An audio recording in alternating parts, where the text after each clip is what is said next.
Okay, well, you know, Richard, to take it a little bit further, what do we know? What are some statistics on the olive leaf? Well, although the olive tree and leaf has been used for many, many centuries, the modern science began, our first notice that we could find in the literature was in 1827. The Pharmaceutical Journal carried a report that during the Napoleonic era, the soldiers would use olive leaf extract, olive leaf, as a cure for fever. The same journal, the Pharmaceutical Journal, some 125 years later, in 1954, reports that British soldiers, when they went to malaria-endemic tropical areas, they would use olive leaf as a prevention for malaria. Okay? In 1962, Italian researchers isolated oleoropin from olive leaf, and they found that oleoropin has strong anti-hypertension properties. So now this is important to understand. We see in our epidemiologic studies that the Mediterranean diet lowers heart disease, lowers blood pressure.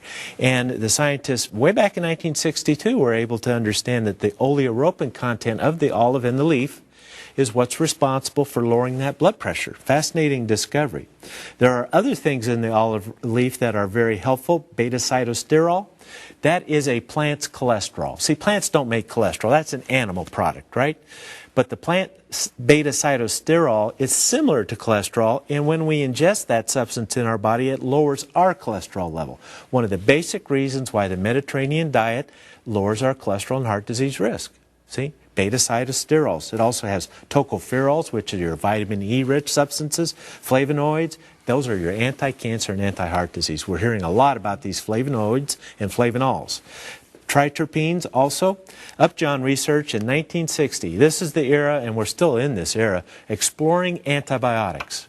You know, we had penicillin at that time, we had the sulfa drugs, some of the macrolides, but we need more antibiotics. So Upjohn set out to find naturally occurring antibiotics that they could tweak, turn into patentable medicines to work as antibiotics. And they investigated the olive leaf, and they found that it inhibited the growth of bacteria, parasites, and virtually every virus tested.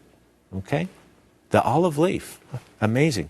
Multiple research centers now have shown olive leaf is effective against influenza, cold viruses, Epstein-Barr virus, that's the monovirus, herpes simplex virus, the Staphylococcus aureus germ that causes the methicillin-resistant staph that's really a problem that's growing, shingles, pneumonia, tuberculosis, urinary tract infection organisms, HIV, some effect against HIV, and absolutely dental infections. Okay? So there's your first point with olive leaf. It is a strong, potent, enduring, natural antibiotic, antiviral, antiparasitic. Pretty amazing, isn't it? Mm-hmm. You know, how are you going to reach a long, ripe old age if you succumb to every infection that comes through town?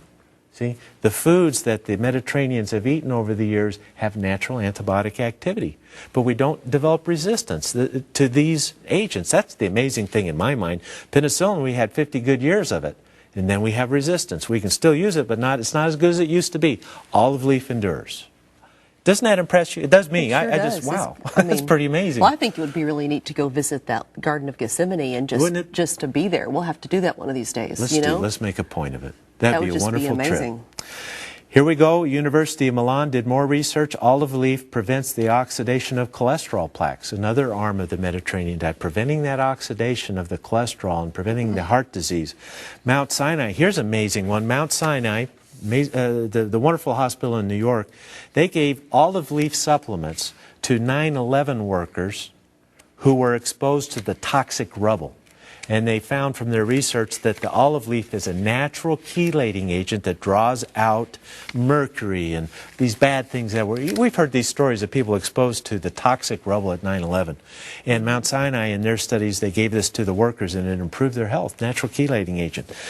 Spain's University of Granada found olive leaf. They reconfirmed olive leaf relaxes blood vessels, lowering blood pressure. Institute of Technology in Israel, olive leaf has antimicrobial and antifungal properties, advancing on second, third generation of these type of studies. University in Japan found that olive leaf slows the growth of leukemia. See, when you approach these natural lifestyles, these diets, the characteristics of the Mediterraneans, and you break it into pieces, Well, no wonder it lowers cancer risk. No wonder blood pressures are lower and people have fewer gallbladder attacks. And no wonder they live to a long, ripe old age, because they're not as plagued with infectious process, because their foods are natural antibiotics. It's beginning to make sense, see? The beauty of it is you don't have to move to the Mediterranean to adapt this lifestyle. Foods from around the world are brought to our country every day. That's one of the huge advantages of modern technology. You can eat their foods. They grow it, ship it to you the next day, or we can grow it here in California or where we grow our produce in America and mimic the same lifestyle and receive all the benefits of it. When we return from this important break, we want to go to the PDR on herbal medicine's summary of olive leaf's benefits.